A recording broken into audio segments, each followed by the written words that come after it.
Good morning. This is Janice Perkins with Capacity, and I'm joined today by Dr. Nate Regier from Next Element. How are you this morning, sir? I'm great, Janice. It's good to be with you on a Friday here in Kansas in spring. What a beautiful time of year. It is a beautiful time of year. I keep saying over and over again, I'm so thankful that all of this crisis did not happen in winter. That would Right. have been a whole nother issue of psychological Oh problems my for me. gosh. Oh, I can't even imagine.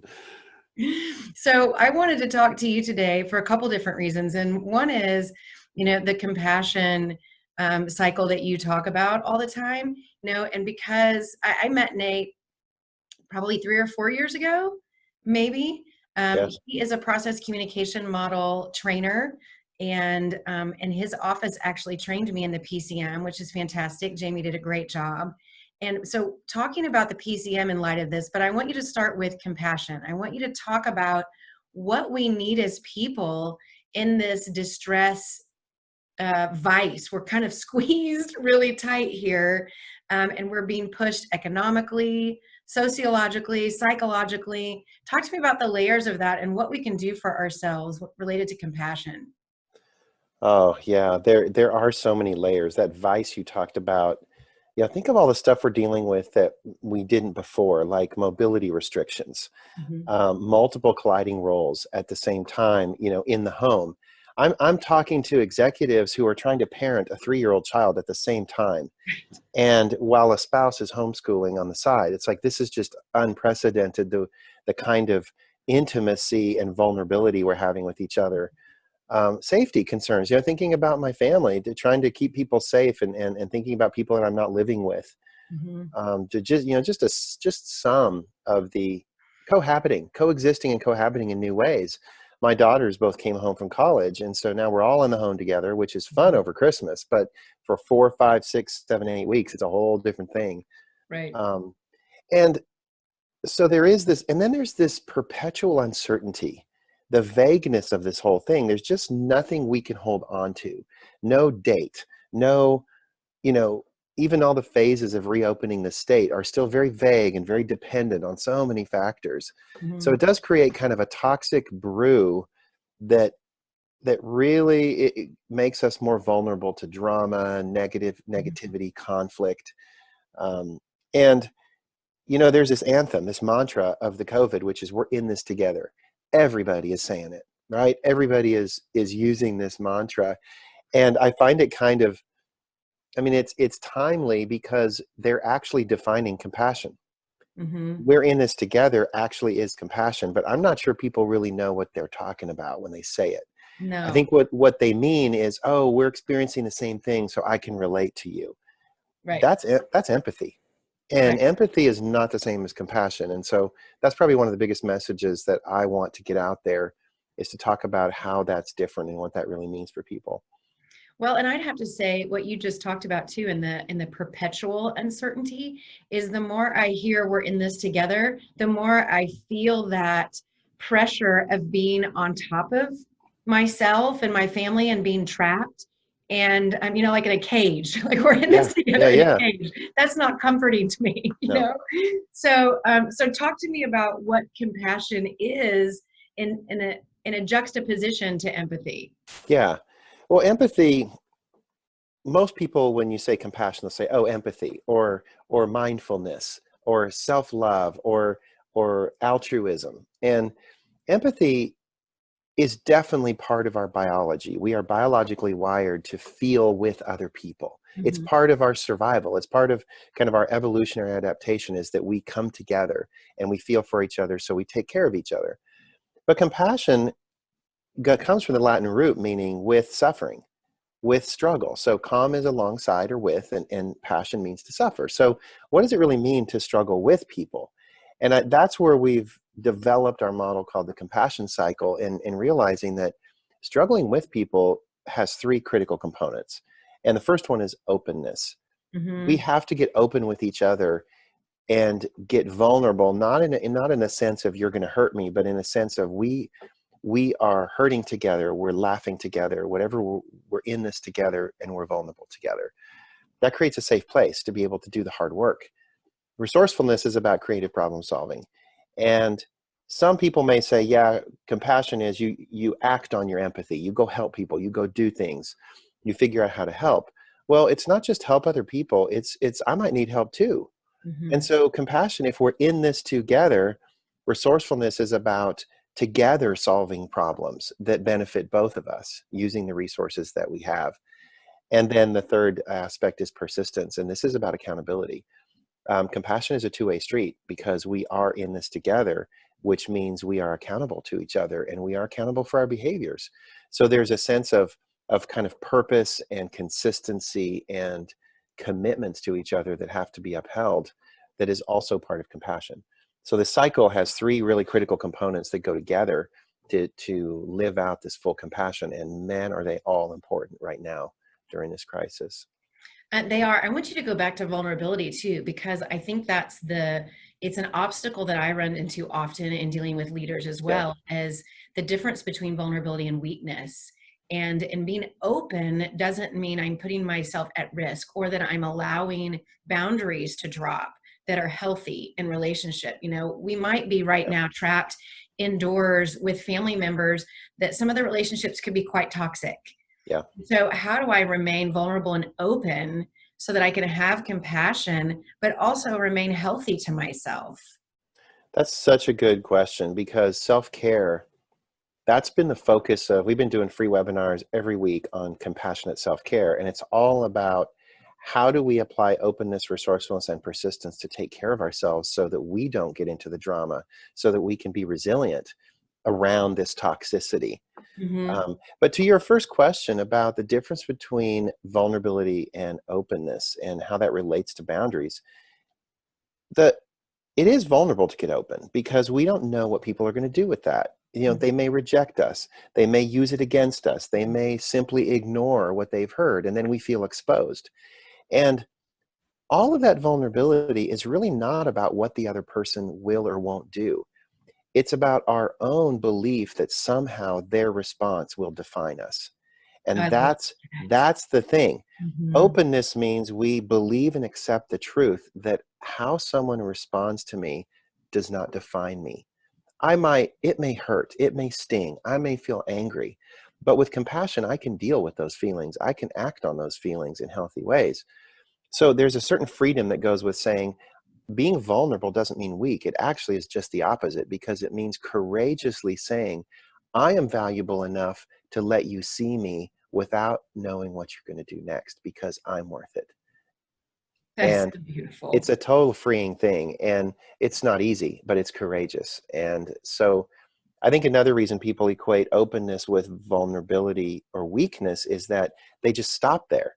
They get open and then they just stop and wait for something to happen. And Hmm. you can't just stop. Got to go to resourcefulness now and say, so what are we going to do about what we've just shared? We have Right. a gap here to deal with. And then we have to go to persistent and get crystal clear about the boundaries and protect those things that are important to us. So we just become a sitting duck if we just get open and stop. That's why it's a cycle. No, I really love the way you explained that, and the way you use the terminology exposed. And I think that part of our misinterpretation inside is that being exposed means weakness, and that I'm open for attack. And one of my girlfriends described it to me as sometimes, Janice, you need to sit in the uncomfortable for a minute. I like to push past it. I like to be a fixer. I like to drive through hard, knock some more walls down, and not look over my shoulder. And that's not Right. the best course of action. And so that getting open and sitting in the uncomfortable and then moving to those next steps with the right timing and pace, and not ignoring that feeling inside. It's okay to be exposed for a minute and be uncomfortable. It's not supposed to feel as good as it is to hug someone to get No, vulnerable. I mean, none of us no. really like it. No, we don't like it. And most of us want to just get away from those uncomfortable feelings as fast as possible. Right, Irregardless of what anyone else is going to do with them, we just don't like them. right, And one of the permissions that we give people at openness is your feelings matter because they are an important source of information about how you are doing. right. And so if we don't listen to them, we don't know what it's trying to tell us. And I spent several years working in an integrated behavioral medicine clinic, and almost everything that I dealt with was people whose feelings were not being acknowledged and felt and experienced, and then they were coming out in other ways physically, Hmm. and it was hurting them physically. So your body speaks its mind one way or the other, and Right. so simply being with those uncomfortable feelings in a safe place is so good for us. Well, and I hear that often enough, even within conflict parameters as well. People will say, "But you're better at this." No, no, no. No one likes conflict. No one likes having to go through that uncomfortable feeling of I'm not sure we're going to get through this Mhm. better on the other side. Nobody likes bringing up things that hurt or could hurt. It's not about being better at it. It's just about being willing. That word courageous you use is the proper usage and terminologies of navigating these feelings that Yeah, that can be a landmine. yeah. They're very uncertain because you don't know the response you're going to get. None of us like that feeling. No, I'm hearing Brene Brown in the room saying that courage is being afraid and doing it anyways. Hmm. That's what courage is. It's not being unafraid. And I think that's one of um now I'm kind of going to wax a little bit sociologically here, but one of the things I noticed is that we don't have any good role models out there for how to be afraid and do it anyways. Everybody, all the big role models are like, we're not afraid, we got this, and they're trying to put up some big we got this image, and it's just simply not true. We don't got this. Hmm. It's scary, and we're muddling through it together, and that coming together to struggle is a much stronger, better path to the future than trying to go it alone and be strong. And so a message I might have for your listeners is please permit and create a place and role model that it's okay to be afraid and Hmm. still be strong. Well, one of the executive directors I was interviewing the other day for a nonprofit, I completely applauded her because she admitted out loud that she had to freak out for a minute. Yeah, yeah, yeah, yeah. And their executive team freaked out for a minute. And I Mm-hmm. said, thank you for saying that out loud. Because as leaders in tough decision making times, it's okay to tell people, I had a bad day in this and I wanted to hide Yeah, from it. Because that's yeah, part of allowing ourselves to psychologically close off for a minute so I can regroup and make yeah, a better decision. You yeah, can't pretend it's not hard and you can't pretend it's not yeah. happening. No good decision comes out of pretending. Well, and that executive, she could have a freak out moment and then in the next hour be strategically working on next steps. That, Right, it doesn't mean we just drop the ball and stop right, living. right. And I analyzed a bunch of communications that came in from some of my vendors, like airlines, all these places that I was spending money prior to COVID, telling me everything's great, we're doing this. And what I noticed was just a uniform lack of empathy, lack of vulnerability, or lack of simply transparency around feelings. Mhm. They're trying to persuade me it's going to be fine because they're doing all these things and we can trust them. And I'm like, I just want to know that it's okay to be scared and that Mhm. we're in this together. And so, you know, you you mentioned this conflict and how we just don't want to do it. And there's so much energy in conflict. I don't know if you've noticed, but w- I have more energy now than I ever did. And it's not always positive. It's Mhm. just energy. It could be nervous energy, it could be sleepless nights, it could be creative energy, but there's just a ton of energy going on. And so it demands to be spent somehow. And conflict that's the conflict energy. And I'm actually working on an article now about how do we spend that energy of the gap. Mhm. And you know, we could try to close the gap, like, oh, let's eliminate the conflict, close the gap, but then we get rid of the energy. Where's the fun in that? We could try to pretend it's not there, and we know what happens when we just try to walk away from conflict or act like it's not there or ignore it. Mhm. Why not leverage the energy? Why not see it as an incredible opportunity that we've been given to create something amazing and create something new? And compassion, I believe, is the way to do that. No, I think so too, and it's something that I've heard from a couple of other people that I've interviewed. It's been a cohesive theme that sitting in that energy, and that's you're the first person that's described it as that. But I keep thinking about it's this space, and we have to steward that space and time in a way that we've never sat in before. It really is an uncomfortable place, and so I do find myself at times still feeling fidgety or caged but it's allowing myself to sit in it long enough to realize that that energy can spin around and find a different channel of exposure and a different outlet of innovation. I think that we're going to find some really amazing things that are innovated out of this time and space because we allow ourselves to let that energy do something different. Yep.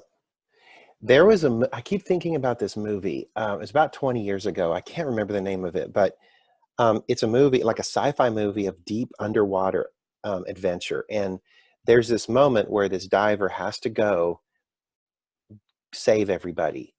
But the way to do it is they put on this diving mask, and it's so deep under the ocean that the only way to survive is they have to breathe fluid that has oxygen The in it. abyss? I The know abyss. exactly what you're talking about. Okay. And so it's the only way to deal with the pressure. So what happens is he puts this thing on, it fills with the fluid, and he holds his breath, and he holds his breath, and he holds his breath, because it's our natural human instinct not, after Mhm. we come out of the womb, not to breathe liquid. And then all of a sudden, he can't hold his breath anymore, and he takes this massive inhalation. And then all of a sudden, he's breathing again. But now he can do all these things he never did before.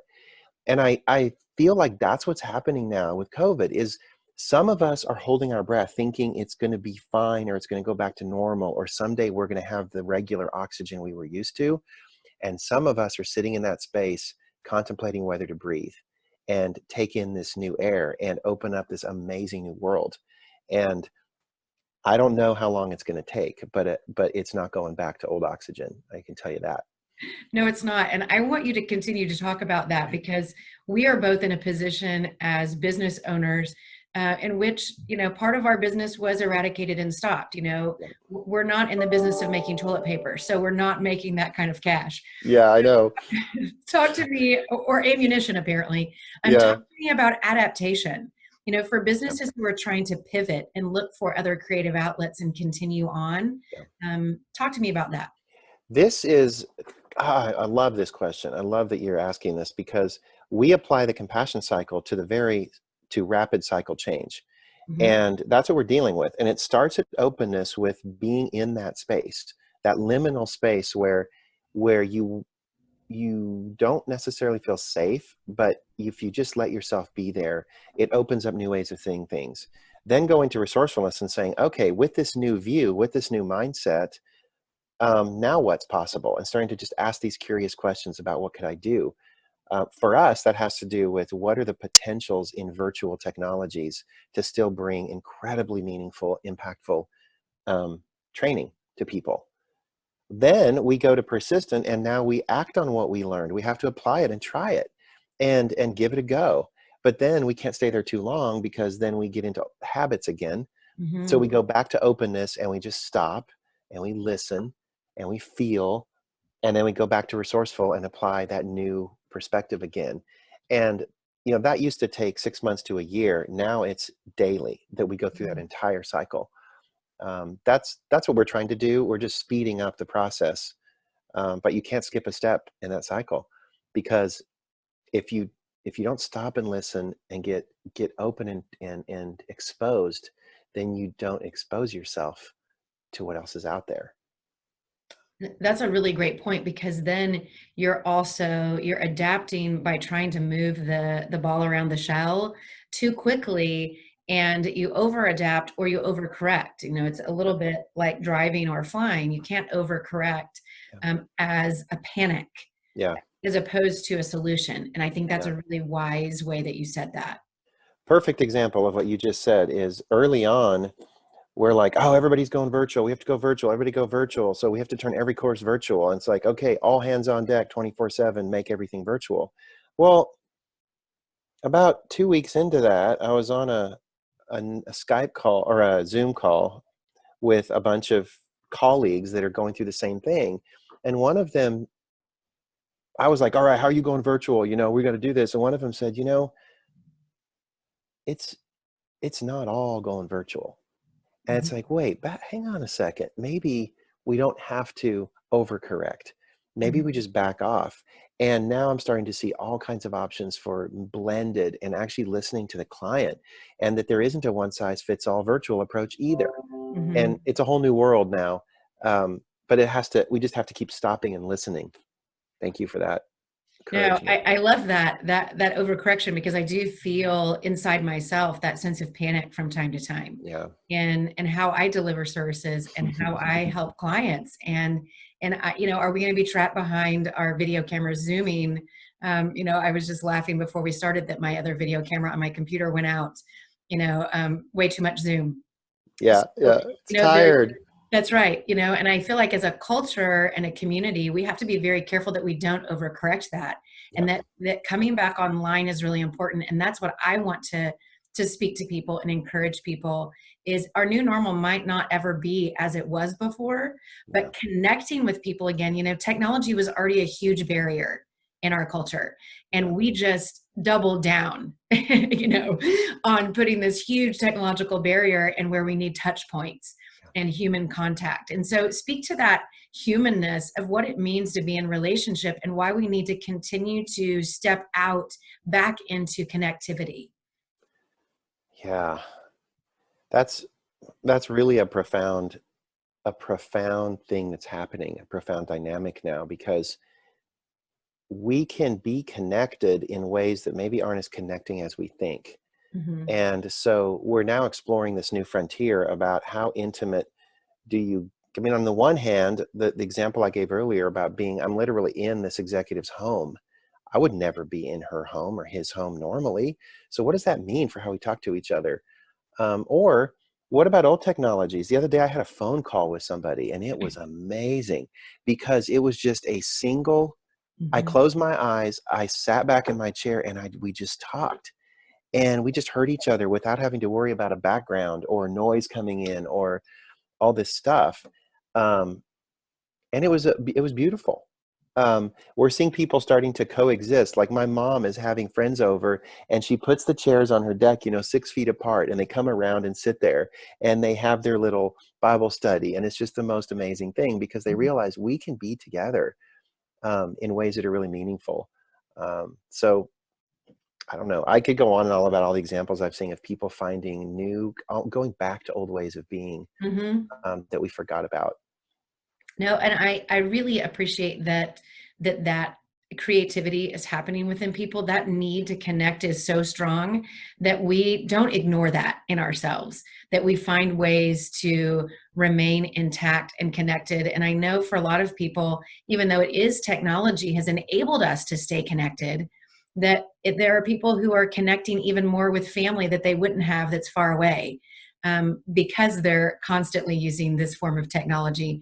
And so I don't want to slam, and not be appreciative for our ability to have all this technology. It's Yeah. just to not allow it to mask what we need as humans.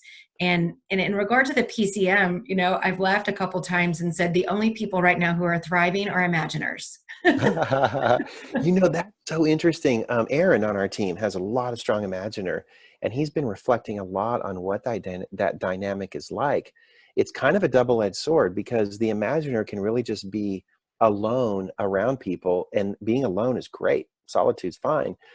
The tough part is without structure, they can just almost cease to exist in an Mm, environment like this because don't have to go to work. No, um, Aaron talks about how important it is for him to set his structure for the day to be able to mobilize that imaginary energy, because otherwise it team. can simply take up all the space it's given and time it's given. But yeah, they just kind of go on and coexist, and it's great. So, what the other conversations you've been having with leaders, the struggles in decision making when we're in distress? Give me your couple tips and pointers for leaders to discern that this to enable themselves to have a better decision making engine, but to discern that place that they shouldn't make a decision from. Yes, yes. Well, I can tell you where I should not make a decision from, and I think I'm not alone in this.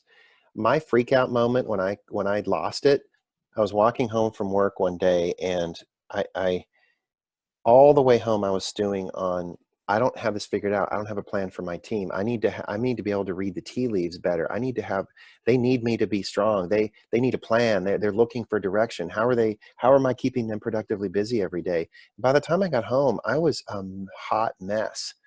I put so much pressure on myself to have it figured out that I just lost it. I couldn't think clearly. Mhm. And at that moment, what I realized is, to your point about advice, is ask for help from your people, Mm. because everybody wants to feel like they're doing something helpful, Mhm. and that helps give us stability. So when a leader says, I don't have it all figured out, ask for help. So what I did recently is I said, everyone come Monday morning with your strategic plan for how we're going to get through this in the next 12 weeks. I'm not expecting perfection. I just want to know your plan, because you Mhm. might have something I don't know about. And everyone shared their plan 15 minutes each. And it's like the ether just cleared, and there it was. Everybody had ownership. Everybody all of a sudden was like part of the solution. And I was able to just breathe. So I think checking in with our people and seeing how they're doing emotionally is probably the most important information a leader needs to have right now, from their people. Because our strategy is not just about how are we going to pay salary, it's how are we going to help people feel purposefully involved, feel like they have a future with us, feel like we care about them. That's right. So check in emotionally with your people regularly, let them know you care, and ask for help. Oh, that's perfect. Perfect. So I want you to end by telling me, what is your personal and professional on the bright side? What have you found is your silver lining in all of this? The bright side is sharing. I have never seen sharing and collaboration like I've seen Mhm. in my industry. Competitors are sharing sales secrets. Salespeople are helping competitors sell. It's like we're sharing recipes, Mm, and we're all sharpening each other's swords. And I think somehow we've realized that the collective survival of our industry and our ability to adapt and thrive and make a difference in the future is much more important than any one person's goals. And I'm seeing that everywhere. It's just sharing, sharing, sharing, and it's just a beautiful thing. I love hearing that. How about in your personal life with your family? Here's the bright side. I Two adult children are living at home again, Mhm. and one of them's been in college for 3 years. The other one is in graduate school. And parents talk about what a joy it is to interact with adult children compared to child children. It has been so incredibly rewarding, and I've gotten so much joy and satisfaction watching my adult children coexist with their younger sister, be responsible, contribute to the household, get creative, be part of the solution, be there for each other. It's just unbelievable to watch. And my daughter's getting married in August, hopefully. Right. and and what father would not say at their wedding, if I could have spent more time with my daughter? Mm, right. Right. That is such a beautiful story. And I continue to hear these amazing stories of more encircled dinner time and Oh more yeah, conversation, because the hustle's gone. And that's the gift that I hope that COVID has given us all, is to yeah, hold yeah, on to those treasures and not look back and say it was just then. But yeah, from now on, we will have family night on this night, or none of us want the pace of life to be this flat, right? yeah, But to treasure the things that have come out of this in a way that make us hold them tight yeah. again. When I last night at dinner, we're done eating and we were just visiting around the table, and I said to the family, I said, "So, we were going to watch a movie tonight. What do y'all want to watch?" And my wife turned to me and said, "Do you realize what's happening right here? We don't need to go watch a movie." Sit right here. Beautiful. Beautiful. Thank you so much for your time, Dr. Nate Regier at Yeah. Next Element. You can find him. Is it nextelement.com? Yeah, I would say today the website I would direct people to is thecompassionmindset.com. That's Okay, really what we're trying to get out there, and that's where the resources are. that's fine. And you can find email addresses, phone numbers as well. Your next free webinar is what day? It is next Wednesday, I believe, at 4 p.m., and it's on all our social media, Next Element on Facebook, LinkedIn. You'll be able to find it. Absolutely. I would encourage everyone to check out the compassion mindset. It's an incredible tool that you can use in leadership as well as on your teams and in your personal life. Thank you very much. This is Janice Perkins at Capacity. Thank you.